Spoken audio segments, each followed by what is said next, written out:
예, 착오를 상당히 길게 봤는데 106페이지 하자 있는 의사표시를 봅니다. 일단 앞에 부분은 비정상적 의사표시로서 진위와 표시가 불일치한 것들 위주로 봤습니다. 거기에 일단 비진위 표시가 있었고 통정허위 표시가 있고 그 다음에 착오로 인한 의사표시, 착오에 의한 의사표시가 있었고 이제는 진위와 표시의 일치, 불일치의 문제는 일단은 변론으로 하고 요 진위 결정에 타인의 사기 강박 때문에 하자 있는 의사 결정을 하고 표시 행위로 나아간 하자 있는 의사 표시를 공부합니다. 하자 있는 의사 표시에 뭐 사기 강박에 의한 의사 표시가 있다. 그런 거 뭐 외울 필요 없어. 공부하다가 그냥 머릿속에 넣는 거지. 우리 시험에 하자 있는 의사표시에 뭐가 있나? 사기에 의한 의사표시 이런 거 시험 안 나옵니다. 쪽팔리게. 외우려 하더라도 외울 걸 외워야지. 정말. 사기 강박 때문에 하자 있는 의사 결정을 하고 표시행위로 나아간 경우를 이야기하는데 일단 그냥 두 개를 동시에 하겠습니다.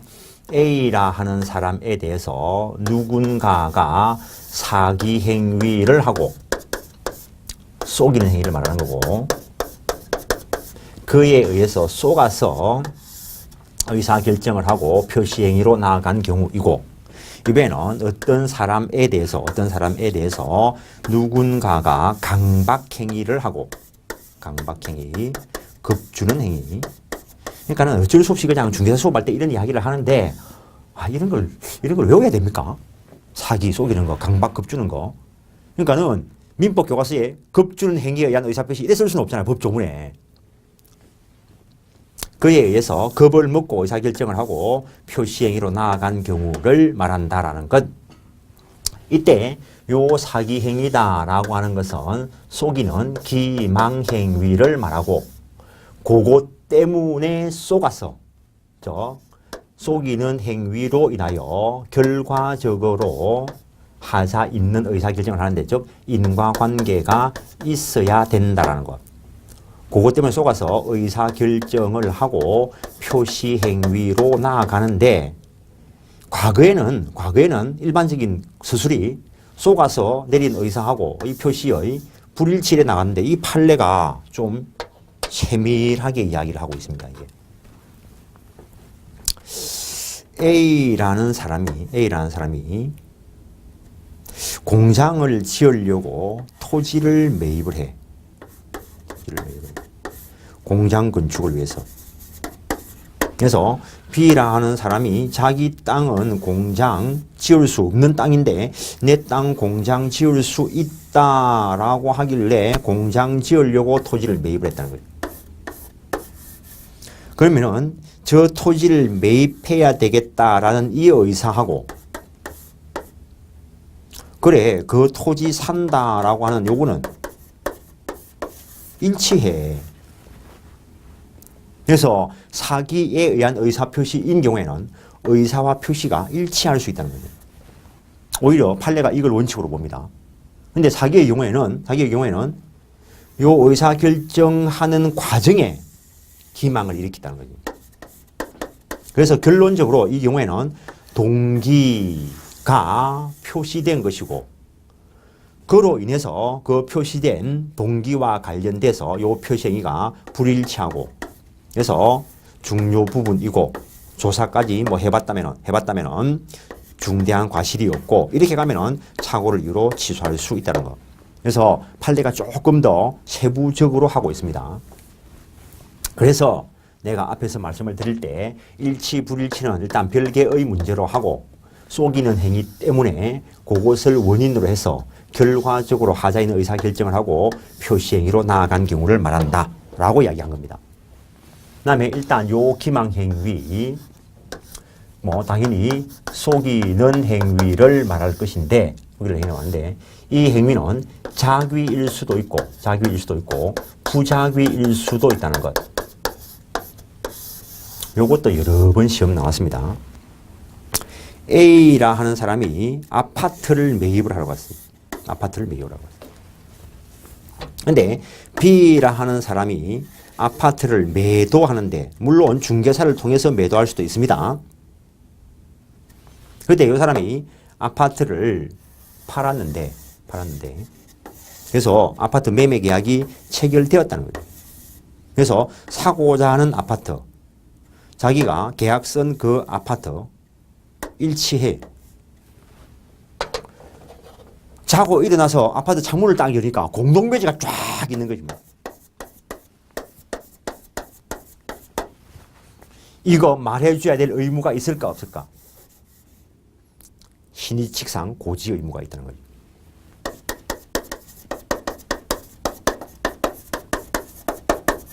이거 말 안 하면은 부작위에 의한 사기가 되는 거.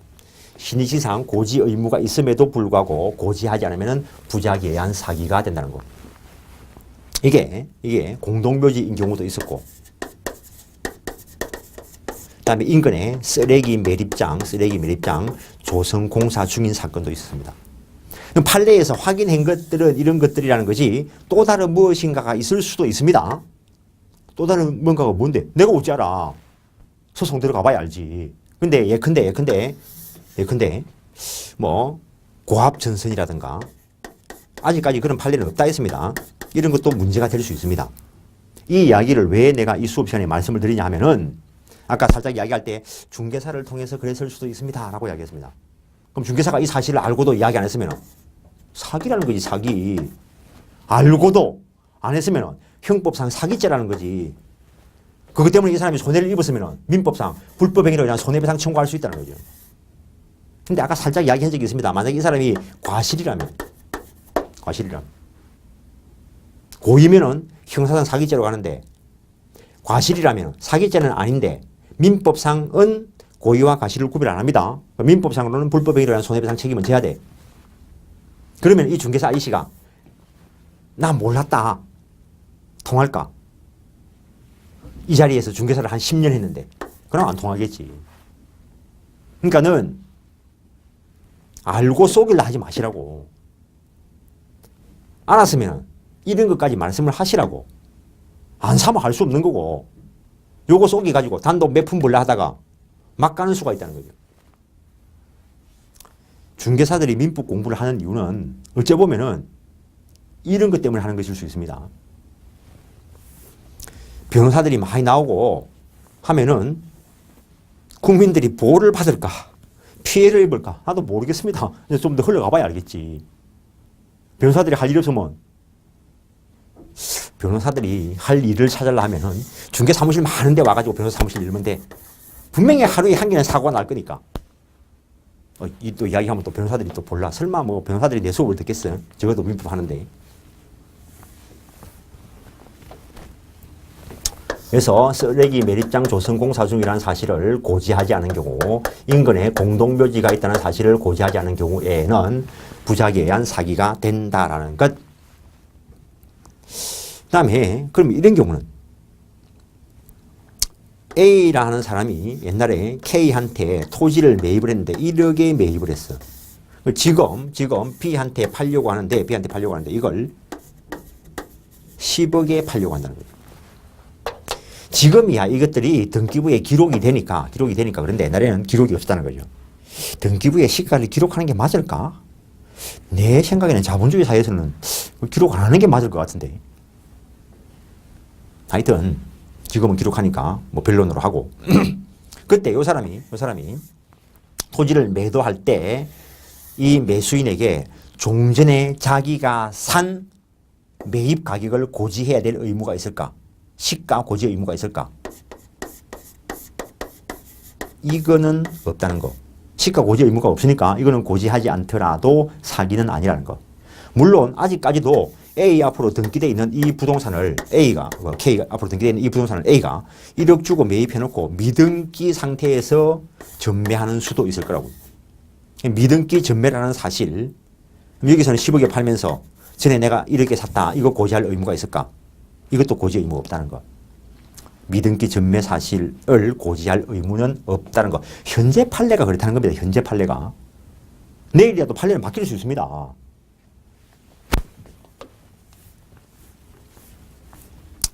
모 법원 앞에는 어딘 거는 안 가르쳐 주고 거기 계신 분들은 알아들을 거고 모 법원 앞에는 그 사무장들이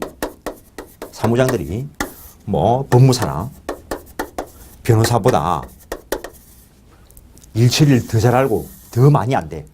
그 나중에 보니까 이 사무장들끼리 모여가지고 대법원 판례를 놔놓고 토론을 한대. 공부를 한다는 거지. 그러니까는 이 구체적인 사건에 대해서 이 아들보다 이 사람이 더 잘 아는 거지. 그러니까 돈은 당연히 이 사람들이 훨씬 많이 벌고 있고. 정 따고 땡이 아니고 정 따고 공부하시라는 겁니다. 그 다음에 일반적인 광고 행위는 사기가 되지 않는다는 거.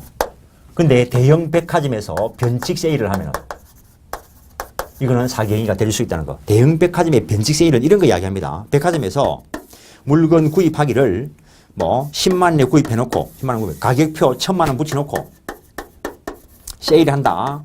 뭐 500만 원. 이건 사기입니다.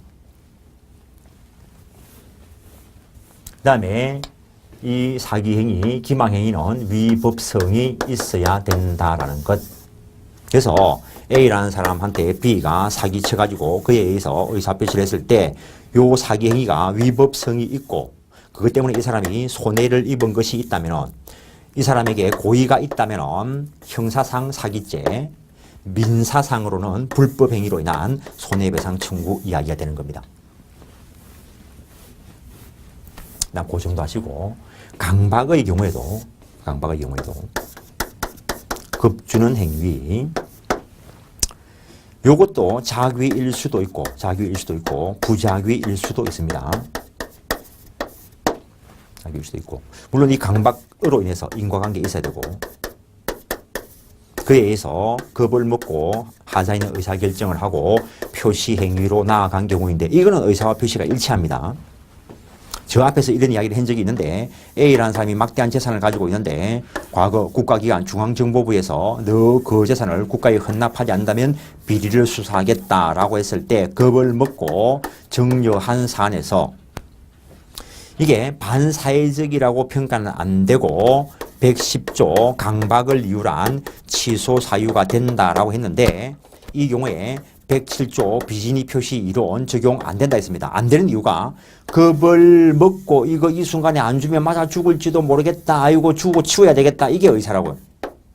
준다 했으니까 이건 의사와 표시가 일치한 사건이기 때문에 비진이 표시 이론이 적용되지 않는다. 그렇지만 강박을 이유로 취소할 수는 있다라고 한 사건이라는 거. 그래서 사건 하나를 정확하게 이해를 하면은 많은 법리를 내포하고 있습니다. 당연히 이 강박행위도 위법성이 있어야 될 것이다라는 것. 강박과 관련돼 가지고 이것도 일단은 유치한 예를 하나 들면은 A라는 사람이 있는데 일단 요 B가 요 어느 길목에 차를 세워놨어. 차를 세워놨는데 A가 차 유리창을 박살내고 있더라는 거지. 그럼 내 차 유리창을 박살내고 있으면 보고 있어야 돼. 가서 왜 그러냐 따져야 돼. 니는 어떡할 거냐고. 나는 보고 있을 거라고. 괜히 차 유리창 왜 깼냐 하다가 내 머리 깨지는 수가 있어요. 세상이 하도 험악해가지고. 근데 법적으로는 깨지 말아 할 권리는 있다는 거지. 그래서 일단은 잡았어. 용감하게. 차 유리창 박살난 거 그냥 한 10만 원쯤 한다고 보고. 이것도 하니까 참 옛날 생각이 나는데 어느 대학 친구가 고속도로에 차를 딱 몰고 가는데 앞에 트럭에서 돌멩이 파편이 떨어져 가지고 앞유리가 깨졌대. 이 트럭 잡으러 가야 돼 말아야 돼 이거. 열받아 가지고 막 잡으러 갔대. 그러니까 막 이 사람도 막 가더래. 열받아 가지고 차를 가지고 트럭 앞에 딱 세웠대. 죽을 뻔한 거지 이걸. 다행히 이 트럭 기사 아저씨가 차를 쭉 세워가지고 멈췄는데 아저씨 당신 차에서 돌멩이 떨어져가지고 그랬으니까 유리창값 변상해라 이래 이야기했대. 아저씨가 어이가 없어가지고 웃더니 하여튼 수리센터를 데려가더래. 그래 이 애는 저 차 처음 뽑아가지고 그랬으니까 이 차 유리창값이 몇백만 원 할 줄 알았다는 거지. 그러고 가서 보니까 뭐 10만 원 나와가지고 쪽팔리 죽은 줄 알았다던데 10만 원 때문에 목숨을 걸었다는 거지. 이 경우도 마찬가지지. 10만 원 나왔다는 거. 그래서 유리창값 변상해라. 변상 안 하면은 그냥 고소하겠다. 이러니까 겁을 먹고 10만 원을 주더라는 거예요. 이 경우에는 이 사람이 정당한 권리를 행사했고 정당한 목적이니까 이 경우에는 얘가 고소한다 했으니까 겁을 먹었다 하더라도 강박 아니라는 거. 이 사람은 정당한 권리 행사라고. 그런데 이번에 딱 잡힌 게 한 번 깰 때 잡혔는데 이 사람이 10번째 깨졌어요. 10번째. 그러니까 100만 원을 딱 한 놈 걸리기만 해봐라. 100만 원 받아낸다 이 생각을 하고 있었는데 딱 잡고 100만 원 내라. 자기는 한 번밖에 안 깼다 하는데 내가 모르겠고 하여튼 내 10번 깨졌으니까 100만 원 내라 했다는 거예요. 그러니까 이 사람은 안 하면 고소하겠다 이러니까 고소당해가지고 하느니 100만 원 준다. 그럼 이 경우에는 고소하겠다라는 수단은 적법해도 목적이 원래는 이 사람은 딱 10만 원 한 번밖에 안 했는데 목적이 부당한 목적을 취득했기 때문에 이 경우에는 강박이 된다는 거예요. 근데 차를 이번에 처음 내리는데 딱 첫날 깼어. 그 열받아가지고 주먹질 했다는 거죠. 몇 대 딱 지어받고 10만 원 내놔라 하고 받았다는 거죠. 그러면은 이 경우에는 수단이 부당하다는 그렇지. 수단이 부당한 거예요. 이 경우에도 강박이 된다는 거. 목적과 수단이 다 정당할 때에는 강박이 되지 않는데 목적이나 수단 둘 중에 하나가 위법하면 강박행위가 될 수 있다라는 것. 근데 여기까지는 또 별 문제가 없는데 제3자의 사기 강박에 의해서 상대방 있는 의사표시를 했다면 이거 어떻게 할 거냐는 거예요. 그래서 이 사람이 그냥 유치하게 예를 들지 뭐 민법 공부 열심히 해가지고 민법책을 정리를 잘 해놨는데 맨날 해도 공부해도 떨어지는 그 사람이 열받아 죽겠다는 거지. 저거 보니까 민법 공부 처음 하는 것 같은데 책도 정리도 잘 해놓고 시험만 치면 100점 나오고 열받아 죽겠다는 거지. 그 어느 날 밤길에 딱 마주쳤어. 민법책 버릴래 죽을래 이러면 어떡하죠? 니는 어떡하냐고? 난 목숨 걸고 민법책을 지키지. 근데 그 민법책 때문에 목숨 걸 필요 있냐는 거지. 새로 정리하면 되는데 사소한 거에 목숨 걸 필요 없다는 거지. 그래서 A가 그냥 쓰레기통에 딱 버렸어. 민법책이 쓰레기통에 들어갔다는 거지. 그러니까 이 사람이 집에 갔다는 거지. 그런데 집에 갔는데 그때 이걸 집에 가고 나면 주워 오면 될 거니까 쓰레기통에 딱 버렸는데 그 옆집 아줌마가 딱 나와가지고 이 책을 들고 가버리더라는 거지. 돌려달라 할 수 있을까? 이 경우에는 건물을 가지고 예를 들겠습니다. 두 가지를 비교하기 위해서. A라는 사람이 어느 동네에서 집을 꾸려가지고 아주 행복하게 살고 있습니다.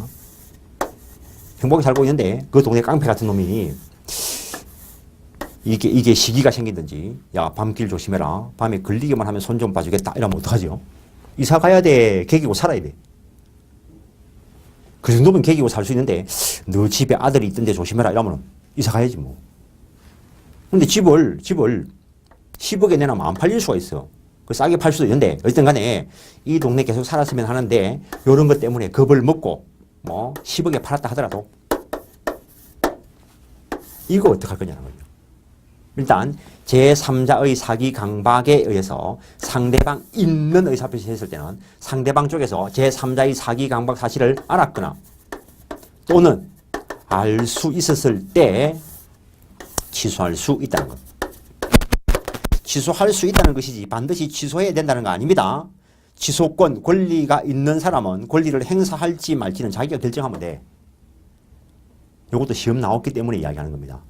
취소를 했든 안 했든 상관없이 이 불법행위를 한 사람에게 불법행위로 인한 손해배상 청구할 수 있습니다. 근데 이 경우에는 어떻게 할 거냐는 거지. 제3자의 사기 강박에 의해서 민법책을 버렸어. 민법책 버리는 행위는 법적으로 뭐라고 할까? 민법책 소유권 포기. 즉 제3자의 사기 강박에 의해서 상대방 없는 의사표시를 한 거란 거죠. 상대방이 있으면 알았거나 알 수 있을 때 취소할 수 있다 이렇게 가는데 상대방이 없는 경우에는 법 조문이 없어요. 해필이면 옆집 아줌마가 와 들고 나가. 들고 들어가. 옆집 아줌마가 안 나오고 그냥 쓰레기통에 있으면 그냥 들고 들어오면 되는데. 그러면 옆집 아줌마가 들고 들어가기 전에 쓰레기통에 있는 민법책을 A가 먼저 집어들면은 이거는 법적으로 뭘까? 무주물 선점이죠. 법리를 한번 보는 겁니다. 나중에 물권법 가면 다 공부할 겁니다. 그때 요 아줌마가 들고 가면은 요 경우에는 이론상 언제나 취소할 수 있다는 거예요. 왜냐하면 이 사람은 피해볼 일이 없으니까. 이 경우에는 이 상대방이 피해볼 수도 있으니까 이 상대방 보호를 위해서 상대방이 제3자의 사기 강박 사실을 알았거나 알 수 있었을 때 취소할 수 있다는 거예요. 그때 요 제3자는 요 상대방의 피용자 이어도 무방한데 대리인은 여기서 말하는 제3자가 아니라는 거. 만약에 대리라면 이렇게 됩니다. B라 하는 사람이 야 내가 A가 가지고 있는 집 가지고 싶은데 너가 한번 사봐라 이랬다는 거죠. 그래서 이 대리인이 B의 대리인이다라고 하고 A를 사기 강박해서 대리인으로서 매매 계약을 체결하면 효과가 B한테 무조건 기속이 되고 그때는 요것과 관련된 효과를 대리행위와 관련된 효과를 본인이 기속당하니까 이 경우에는 이 본인이 알았든 몰랐든 상관없이 무조건 취소할 수 있다로 된다는 거예요. 대리 이론 때문에 그렇습니다. 여기까지는 좋은데 이런 사건이 일어났다는 거예요. A한테 어느 날 K가 찾아왔어. 이것도 시험 나왔습니다. K가 찾아와서 야, 내 신원보증서에 서명 날인 좀 해달라라고 이야기해요. 내 신원보증서에 서명 날인 좀 해달라. 그래, 네 신원보증서에 내가 서명 날인 해줄게. 그래서 B 회사에 취업한다 뭐 또는 B 은행과 관련되는 뭐 거기에 신원보증서에 서명 날인한다라고 생각을 하고 이 사람이 들이미는 계약서에 서명 날인을 했는데 이게 보니까 연대보증서면에 서명 날인이 되어 있더라고요. 이거 어떡할 거냐는 거예요. 근데 이것도 조금 지금 현재 판례가 발달된 것까지 한번 보면은 K라 하는 사람이 A한테 야, 내 신원보증서에 서명 날인 해달라. 그래, 네 신원보증서에 내가 보증서에 서명 날인 해주는데 보증 쓴다는 점에서는 이 문제가 없어요. 그런데 요 동기 부분이 표시가 되었고 그래서 신원보증서에 서명 날인한다라고 생각했는데 알고 보니까 연대보증서면이라면 이게 중요 부분이 되고 이 사람은 이 사람의 행위 때문에 그랬으니까 중대한 과실이 없고 그러면 요걸 놓고 보면은 착오를 이유란 취소 요건에 따라서 착오 취소할 수 있다고 한다는 거예요. 근데 이 사람이 소송을 들어간 게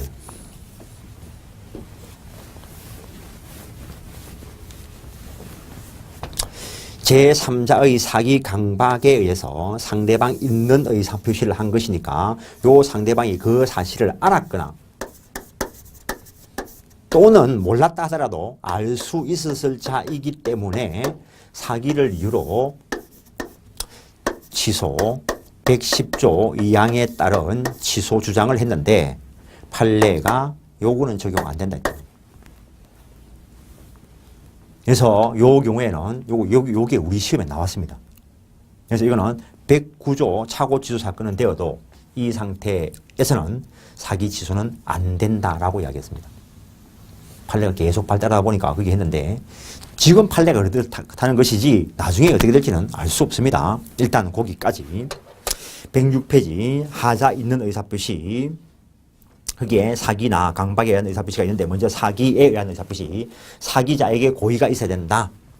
요건 2단의 고의 이야기합니다. 사기 강박자 마찬가지인데 요렇게 속이거나 겁을 주려는 고의와 그에 의해서 하자 있는 의사결정을 하고 요 표시 행위를 하게 하려는 고의, 2단의 고의가 있어야 된다라는 것. 다음에 기망행위, 속이는 행위, 묵시적일 수도 있고 침묵, 부작위도 기망행위, 사기행위가 될 수 있다라는 것. 그 정도 하시고 오른쪽에 기망행위, 위법성이 있어야 된다. 법 질서에 반해야 된다. 신의직상 의무를 위반해야 된다. 그런 것들 이야기이고 일반적인 상품 광고, 실제 시골 시장에 가면은 광고는 의뢰의 허위 가상 광고합니다. 그러니까 그게 신의칙상 거래계에서 통용되는 정도라면은 사기로 인정 안 된다는 거. 근데 대형 백화점의 변칙 세일은 사기 행위가 된다는 거. 그다음에 인과관계 있어야 되는데 요 인과관계는 주관적인 것으로 족하다는 거. 그래서 요 사람이 속았으면 되고 요 사람이 겁을 먹었으면 되지 일반인들이 어떻게 이런 거 따질 필요 없다는 거. 그 다음에 사기를 위한 취소의 입증 요건, 취소 주장자가 입증해야 될 것이고 강박자에게도 2단의 고의가 있어야 되고 강박행위 넘기시면 108페이지 겁주는 행위를 말한다는 것. 침묵 부작위도 강박이 될 수 있습니다. 조폭이 입 다물고 딱 인상 쓰고 있으면 얼마나 무서운데. 이것도 생각하는 게 옛날에 친구 군대 갔는데 딱 한번 따라갔는데 저 어느 군부대 옆에 그 관광버스를 타고 갔는데 관광버스인가 기차인가 하여튼 거기서 버스를 이제 어디 움직이면서 버스를 타게 됐는데 버스를 타고 탁 앉으니까 어떤 아이씨가 차를 타더만은 난데없이 우통을 벗어. 우통을 딱 벗으면서 막 다니면서 별을 보여줘, 별을. 내가 별이 몇 개인데 라길래 진짜 그 아이씨가 나는 군인 아이씨, 장성 아이씨인 줄 알았어. 듣고 보니까 별이 몇 개인데 그 말이 큰 집에 몇 번 갔다 왔다는 말이라. 그러면서 치약 칫솔을 갖다가 자리에 한 개씩 딱 놔. 그러니까 사람들이 막 아무 말도 안 하고 돈 주는 거지 뭐. 내는 돈 줬을까 안 줬을까? 돈이 없어서 못 샀어. 나도 아마 돈이 있었으면 돈 주고 샀을 거라고. 이 아이씨 한마디도 안 했어. 그냥 한마디도 안 했어. 그냥 내가 별이 몇 개인데 라면서 그냥 이것만 했어. 이것만. 침묵, 부작위도 얼마든지 강박행위가 될 수 있다는 거. 당연히 강박행위 위법해야 될 것이고 즉 수단과 목적 둘 중에 한 개라도 위법하면 강박행위가 될 수 있다는 것. 역시 인과관계 주관적인 것으로 족하고 그다음에 강박을 유발한 취소 요건 입증 책임은 계속 앞에서 이야기했던 거 성립 요건, 효력 요건과 관련되는 부분입니다. 효력 요건에 문제가 있는 거는 효력 요건이 갖추어지지 않아서 무효다, 취소다라고 주장하는 사람이 입증 책임을 진다는 것. 그다음에 상대방에 의한 사기 강박의 경우 취소할 수 있고 제3자의 사기 강박에 의해서 상대방 있는 의사표시를 했을 때는 상대방 쪽에서 제3자의 사기 강박 사실을 알았거나 알 수 있을 때 취소할 수 있고 상대방 없는 의사표시였다면 언제나 취소할 수 있다는 것. 역시 이 취소도 선의 제3자에 대항하지 못한다는 것. 법 마인드 가지고 한 번에 다 해결되는 겁니다. 그 109페이지에 있는 거는. 그러니까 마인드를 정상적으로 정리하기 위해서 처음 공부하실 때는 읽는 거고 나중에 딱 정상적으로 정리가 되고 나면은 안 읽어도 되는 겁니다. 그래서 앞에 시간에도 계속 말씀을 드렸는데 처음 민법 공부하는 사람이 처음 제대로 가는 이건 아주 쉽습니다. 그거는 처음 무조건 따라가면 되니까. 한 번 베이스를 잘못 가는 사람은 이거 지우기도 힘들고 지우지지 않을지도 모르고 그래서 이걸 어떻게 설명할까 좀 고민을 해봤는데 우리나라도 이게 문제지. 이렇게 도시가 개발돼 있어. 개발돼 있어. 이제 이게 노후화됐을 때 이 도시 전체를 통째로 재개조하는 것보다는 빈 땅에 가가지고 도시를 만드는 게 훨씬 비용이 싸겠죠. 이게 훨씬 어렵다는 거예요. 근데 미국 같은데 중국 같은데 땅이 큰 데는 버리고 가면 돼. 우리는 어쨌든 간에 우리는 비용이 많이 들어도 이걸 손을 봐야 될 것 같은데 아직까지는 그러지는 않고 도시를 새로운 지역에 만들어버리는 거예요. 지책이만 아니라는 거지. 100년 뒤, 200년 뒤에 문제가 발생을 하겠지. 더 곤란한 게, 뭐, 온천수 개발한다고 아무데나, 뭐, 파이프를 박아. 안 나오면 그냥 떠나. 막아놓고 떠나는 게 아니고 그냥 떠나. 수돗물 한다고 파이프 박아. 그래가지고 쓰다가 그냥 떠나. 이거 처리 안 해놓으면은 나중에 가수가 다 오염될 건데 누가 책임지지? 그때쯤 되면 저거는 죽고 없다는 거지. 제발 이런 걸 좀 관리를 잘해야 되는데 후손들을 위해서. 처음 할 때 똑바로 하시라고 계속 말씀드리는 겁니다. 적용 범위 한번 읽어보시고 앞에서 계속 이야기 드린 거고, 다른 제도와의 관계 역시 앞에서 말씀드린 거 정리해 놓은 것이고 1번, 2번, 3번, 4번 불법 행위와의 관계. 여기서 잠깐 말씀드린 게 있는데 당사자를 놓고 보겠습니다. A라는 사람이 이게 인천에서 이런 일이 있었어요. 여기 아파트 사놓으면은 분양사, 수분양자, 아파트 사놓으면은 경전설도 들어오고 대규모 의료시설 단지도 들어오고 이러니까 여기 아파트 사놓으면은 부동산 뛸 겁니다 라고 하기에 2억에 샀다는 거지. 그러니까는 생각했을 때 이게 그런 것들이 다 들어오면은 한 10억짜리는 될 것 같더라는 거지. 그래서 샀다는 거지. 산데 이런 게 안 들어와. 그러면은 사기가 맞으니까 사기 취소를 할 수 있다는 거지. 그런데 10억까지는 안 올랐어도 5억짜리는 될 수 있다는 거죠. 5억짜리는. 그럼 이거 취소하실 겁니까? 안 하실 겁니까? 취소를 하면은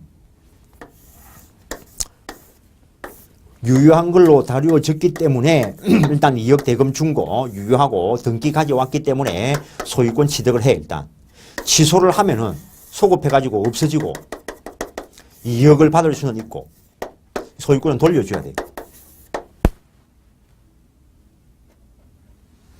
그러면 그때 손해에 있으면 위법성이 있으니까 불법 행위로 인한 손해배상을 청구할 수는 있다는 거. 그럼 이 손해배상액이 얼마냐는 거지. 입증이 쉽지 않을 거라는 거지. 근데 입증을 잘못하면은 원금만 받고 이거는 못 받을 수도 있어요. 그러면 5억짜리인데 2억밖에 못 받아? 그러니까 이 경우에는 취소권은 있지만 취소 안 하고 불법 행위로 인한 손해배상 청구할 수도 있다는 것. 취소하고 불법 행위로 인한 손해배상 청구할 수도 있습니다. 그런데 이 경우에는 취소 안 하고 불법 행위로 인한 손해배상 청구권만 행사하는 게 이 사람한테 유리할 거라는 거죠. 그 다음에 취소를 하면은 소급해가지고 없어지니까 안주도 될 걸 줬다는 거지. 그럼 부당이득 반환 청구권. 어떤 고의, 2단의 고의도 있으니까 불법 행위로 인한 손해배상 청구권 둘 다 발생을 해. 근데 중첩적 행사는 안 되고 선택적 행사라는 거. 헷갈리면 안 됩니다. 사기 취소권 행사하고 불법 행위로 인한 손해배상 청구권 행사해도 됩니다. 사기 취소권 행사하고 부당이득 반환 청구권 행사해도 됩니다. 사기 취소 안 하고 불법 행위로 인한 손해배상 청구해도 됩니다. 그런데 사기 취소를 하고 부당이득 반환 청구권하고 불법 행위로 인한 손해배상 청구권 요거는 둘 다는 안 된다는 거. 거기에 대해서 비판은 있지만 현재 판례가 그 정도 이야기하고 있다는 것.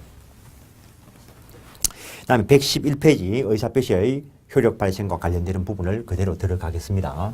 이 의사표시 부분 가지고 너무 시간을 많이 할애해가지고 사기 강박 부분은 그냥 좀 줄이고 가는데, 사기 강박이라니까 무시무시한 것 같은데 별거 없다는 거지. 별거 없다는 거. 일단 지금 우리가 한 거는 표의자의 의사와 표시가 일치했을 때 정상적으로 행해지는 것이 원칙이겠지만 민법 총칙에서는 의사 표시를 해서 의사와 표시가 불일치하거나 또는 일치 불일치의 문제는 변론으로 하고 의사 결정에 문제가 있는 경우를 놓고 봤다는 거예요. 그런데 실제 이 사람의 내면의 의사가 거래계에서 의미를 가지려면은 표시가 되어야 한다. 요걸 가지고 지금 계속해 온 겁니다. 그래서 내가 민법책을 주문하는데 민법책 주문할 의사를 가지고 주문서를 작성했어. 그래서 A집 방바닥에 나 뒹굴고 있어. 회사가 알아 몰라? 모르지 뭐. 그래서 요 의사표시를 완성하는 단계를 표백이라 하고 우체통에 넣는 경우를 발신이라 하고 그리고 상대방 집에 도달할 수도 있고 우체부 아저씨가 잘못 배달할 수도 있고 그 다음에 그 도달받은 사람이 그걸 읽고 이해, 요지할 수도 있고 못할 수도 있고 상대방 해상 이때 어느 때 효력을 발생시켜야 되냐는 거예요. 그래서 앞에 부분은 이쪽 부분의 일치, 불일치, 하사 요것만 가지고 이야기한 것이고 이게 실제 거래계에서 의미를 가지려 하면은 이런 과정을 일반적으로 거쳐야 된다는 거예요.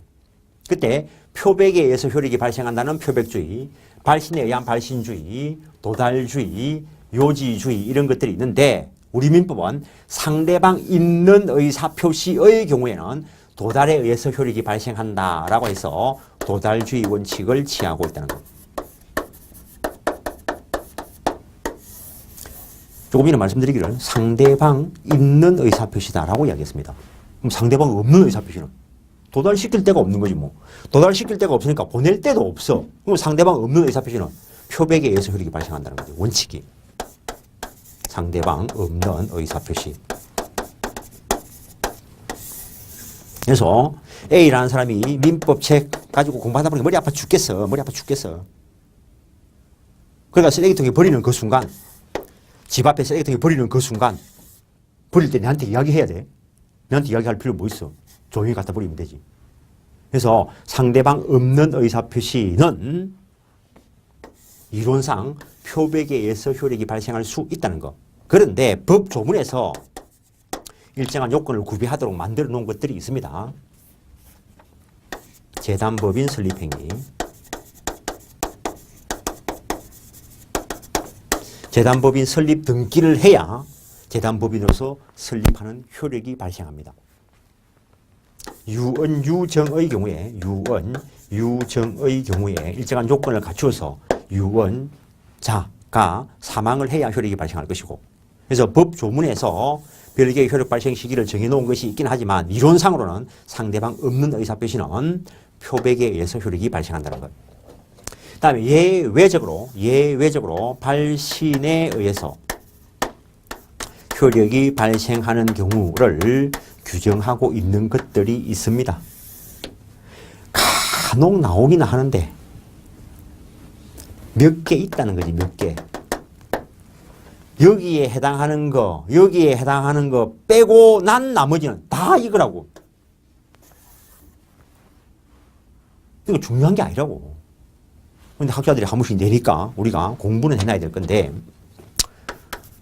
무권 대리인의 상대방이 본인에게 추인 여부를 최고했을 때 확답을 발하지 아니한 때에는 추인을 거절한 것으로 본다 해놨어요. 이거 몇 번 모든 시험에서 문제가 잘못 나온 적이 있어요. 확답을 발했을 때는 규정이 없지 뭐.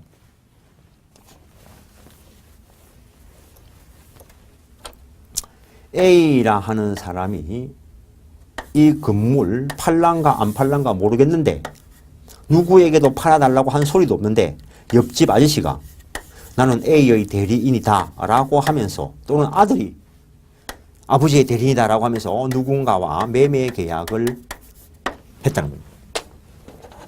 나중에 세부적인 내용은 대리조에 가서 보는 거고 그때 이 상대방 쪽에서 요 본인한테 당신 요거 인정할 거요 말 거요 물어볼 수 있다는 거죠. 최고권 행사했을 때 최고 기간 내에 확답을 발하지 아니하면, 지난 시간에 한 적도 있습니다. 발하지 아니하면 이 경우에 추인을 거절한 것으로 본다라고 법이 규정을 하고 있다는 거예요. 그러면 확답을 발했으면 어떡할 건데? 원칙으로 돌아가야지. 도달돼야 효력이 발생하지. 근데 법 조문이 별개로 규정을 두고 있어요. 그럼 법 조문대로 가야지. 그래서 이 사람이 3월 1일 날, 3월 3일 날 매매 계약을 체결을 하고, 요 사람이 5월 3일 날 물어봤어요. 5월 10일까지 답을 달라고. 5월 10일까지 답을 안 주면은 법상 당연히 추인 거절로 되고, 5월 9일 날 답을 주면, 그래가지고 이게 5월 12일 날 도달하면, 도달주의에 따라서 이때 효력이 발생해야 되는데, 법조문에서 추인을 하면은 무권대리 행위한 그때부터 유효한 효과가 본인에게 기속된다라고 해놨다는 거예요. 그때 요 사이에 아무런 문제가 없으면 상관이 없는데, 이 A가 4월 달에 누군가와 매매 계약을 체결하고 등기까지 해줬으면 어떡할 건데? 또는 저당권 등기 해줬으면 어떡할 건데? 원래는 등기 벌구에 아무것도 없어가지고 매입을 했는데, 10억 주고 매입을 했는데, 4월 달에 돈을 빌리면서 9억 저당권 설정하고 돈을 빌려놓고 추인을 하면 어떡할 건데, 이거? 소급해버리면 없었던 땡으로 만들어야 되는데, 그래서 법 조문에서 제3자의 권리를 해하지 못한다라고 해놨다는 거예요. 그때 제3자는 당연히 선악을 따질 필요 없고, 법 조문에는 제3자의 권리를 해하지 못한다라고 해놨는데, 이론상 그 제3자는 대항력은 갖춰야 된다는 거. 대항력 안 갖추었으면 단순한 채권자의 위치에 불과하기 때문에 이 사람이 우선보고를 받을 거라는 거예요. 곰곰이 생각하시라고요. 저 세부적인 내용은 어느 민법 교과서에도, 중개사 교과서에는 안 써놨어요. 일반 대학 교재에는 써놨습니다. 그런데 그걸 고려하지 않은 사람들이 문제를 내가지고 문제가 잘못 나온 적이 있습니다. 옛날 기출문제 중에서. 그 다음에 사원총회 소집통지. 사원총회 소집통지. 채무인수의 성납 여부에 대해서 이것도 확답을 발하지 아니한 경우, 격지자 간의 계약의 성립 시기는 성납 의사 표시를 발한 때 계약이 체결된 것으로 본다는 것. 그 다음에 연착의 통지. 그 다음에 제한 능력자. 이것도 지난 시간에 했습니다. 제한 능력자와 거래한 상대방이 그 법정 대리인에게 추인 여부를 최고했을 때 확답을 발하지 않은 때에는 추인한 것으로 본다라고 되어 있습니다. 역시 확답을 발했을 때는 규정이 없습니다. 이거. 규정이 없으면 원칙으로 돌아가고, 다른 법 조문이 있으면 그 법 조문대로 가고, 다른 법 조문이 없으면 원칙이 그대로 유지가 되는 거고.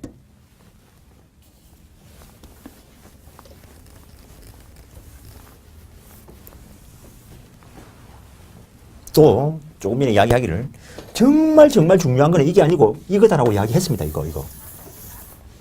근데 간혹 시험 나온다 했습니다. 그러니까 또 사람들이 간혹 시험 나온다고 해서 이거 또 별표 치고 오만가 해가지고, 별표를 어디다 치지? 내 책 페이지마다 다 별표 치시라고. 다 시험 나올 거니까. 민법은 잘리면 거짓말을 했습니다. 다 연결되는 이야기니까. 그러니까 또 시험 나올 수 있으니까 또 별표 치고 또 외워. 내가 몇 번 이야기했습니다. 본인들은 객관식 시험 치는 사람들이고, 객관식 시험 치는 사람들은 시험지 지문에 있으니까 외울 필요가 없어. 지문에 있는 거 보고 이거 된다 안 된다만 판단하면 돼. 내는 수업을 하니까 머릿속에 넣어놔가지고 끄집어내야 돼. 무슨 수를 배우지? 내는. 그냥 흐름대로 그냥 이야기하는 겁니다. 흐름대로. 그럼 본인들은 내만큼의 능력을 가질 필요 없어. 본인들은 이걸 머릿속에 넣을 필요 없어. 시험지 지문에 있는데 말을 새겨드시라고. 이 객관식 문제 푸는 능력을 생각해 보시라고. 어떻게 풀어낼 것인가. 요게 이해가 되면은 일반인들이 공부하는 거에 100분의 1만 해도 그 일반인들이 공부하는 공부 방법을 잘못 선택가지고 공부하는 그 사람들보다 훨씬 고득점 받을 수 있습니다. 근데 어쨌든 간에 표의자가 의사표시를 발했을 때 일반적인 경우에는 도달에 의해서 효력이 발생한다는 거. 그래서 의사표시를 한 자가 예컨대 A라는 사람이 이제 책 주문서를 써서 우체통에 넣으면은 이 상대방 회사의 우체통에 도달할 거라고. 그런데 우체통에 넣고 돌아오다가 이 사람이 사망을 했다고 보죠. 사망을. 그럼 회사가 알고 안 보낼까? 저 사람이 사망인 걸 어떻게 알아? 그러니까는 표의자가 의사표시를 발한 후 사망하더라도 이미 발신된 의사표시에는 아무런 영향을 미치지 못한다. 당연한 이야기지.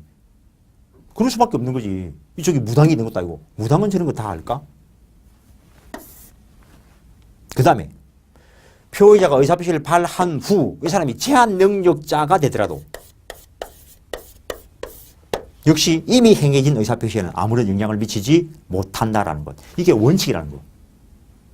예배는 얼마든지 있습니다. 예를 들어가지고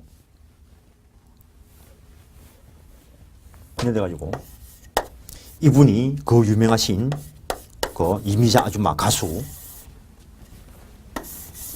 어느 무대에서 어느 나이트에서 우리 나이트와가 노래 한번 불러주시지요 라고 했다는 거죠. 알았어, 내가 당신한테 당신 거 가서 노래 불러주겠소 라고 했다는 거죠. 그거 승낙서가 우체통에 들어가고 돌아오다가 이분이 사망했다는 거지. 당연히 이 승낙서는 이 회사에 도달할 거고. 그다음 이 경우에는 효력이 유지될 거냐? 그 사람 개인의 특수한 능력과 관련되는 이 경우라면 이거 상실돼야 돼요. 일반적인 재산적인 문제라면은 상속이 일어나겠지만 이건 상속될 여지가 없기 때문에 이 사람이 사망하면은 소멸해야 돼요.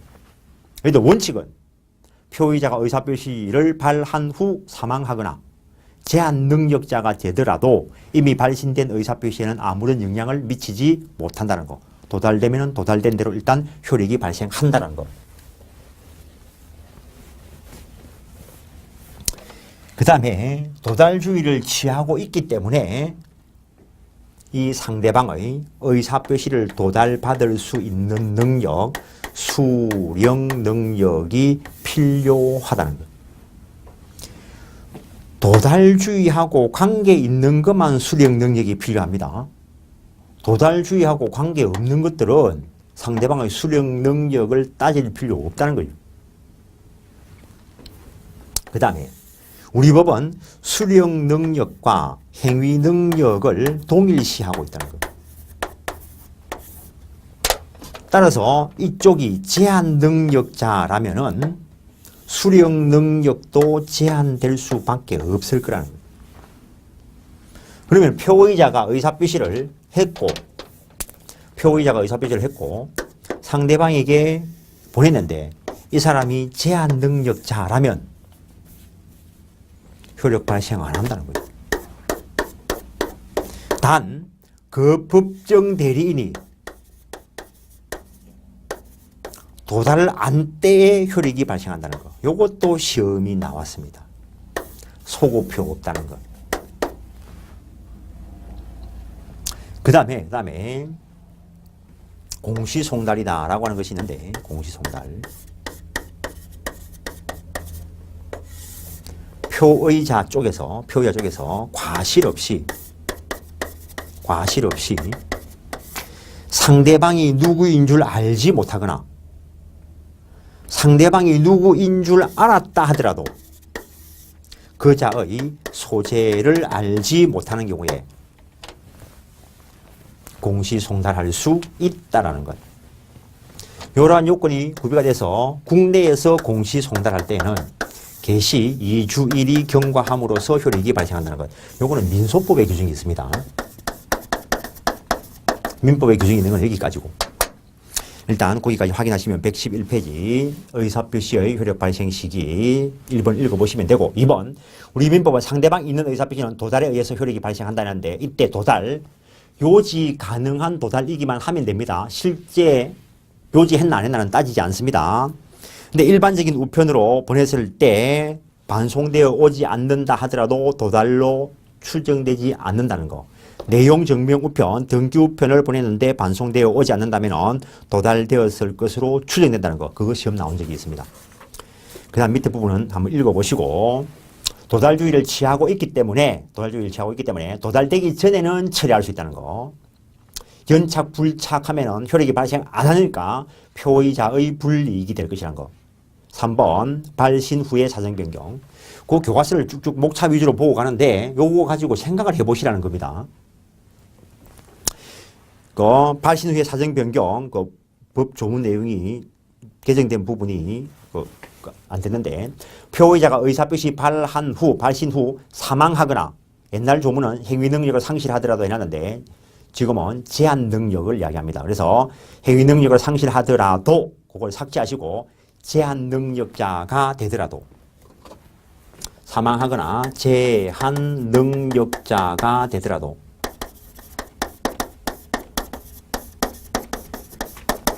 표의자가 의사표시를 발한 후 사망하거나 제한 능력자가 되더라도 이미 발신된 의사표시에는 아무런 영향을 미치지 못한다라는 것. 113페이지 보시면은 예외적으로 민법상 발신주의가 규정되어 있는 것들이 있다는 거 한번 읽어보시고 관념 정리하시고, 상대방 없는 의사표시는 도달시킬 필요가 없으니까 이론상 발신만으로 효력이 발생할 것인데 법 조문에서 별도로 효력 발생 시기를 정해놓은 게 있다는 것. 다음에 공시송달, 표의자가 의사표시를 해야 할 상대방을 과실 없이 알 수 없거나 상대방을 알았다 하더라도 그 소재를 알지 못하는 경우에 공시송달할 수 있다는 것. 그 개념을 가지고 요건을 분설해 놓은 것이고, 국내에서의 공시송달, 개시한 날로부터 2주일이 경과하면 상대방에게 도달된 것으로 본다라는 것. 현실적으로 상대방이 알았을 가능성은 없습니다. 의사표시의 수령 능력, 도달주의를 취하고 있는 결과로서 상대방은 수령 능력이 있어야 된다라는 것. 그 다음에 수령 무능자라는데, 즉 제한 능력자에 대해서 의사표시 했을 때는 의사표시 했다는 거, 즉 효력 발생을 주장하지 못한다는 거. 그러나 그 법정 대리인이 도달 안 때에는 효력을 주장할 수 있다는 거. 그 무능자를 다 제한 능력자로 인식하시면 되고, 그 정도 하시고, 시간이 좀 그렇긴 하지만 잠깐 조금 하나만 더 이야기하면은, 옛날에 사법시험 예상 문제에서 이런 문제를 내가지고 문제된 적이 있는데, 하여튼 그 선생 뭐 하고 있는지, 문제를 뭐 그렇게 냈는지, 사법시험 모의고사 문제에서 이런 문제가 나왔어요. B라 하는 어떤 2번 처자가 통학버스를 타고 통근을 하는데, 어떤 남학생이 그 연애편지를 써가지고 뭐 이번 주 일요일 저녁 6시까지 뭐 어디로 나온나 했다는 거죠. 편지를 집에서 썼을 거고 그리고 버스를 타고 이 여학생 몰래 가방에 넣었을 거고, 그러면은 이 학생은 학교 가가지고 가방을 열어봤을 거고, 그때 발견 못하고 집에 가서 발견했다는 거예요.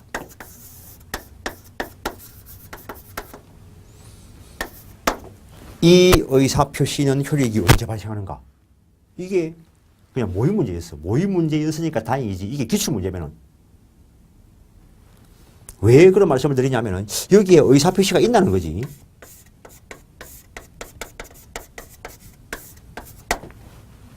당신하고 결혼합시다 이러면 의사표시가 맞아. 근데 이번 주 일요일 날 뭐 커피숍에 나와 주실래요? 이게 의사표시가 맞을까? 논의해 볼 수가 있다는 거죠.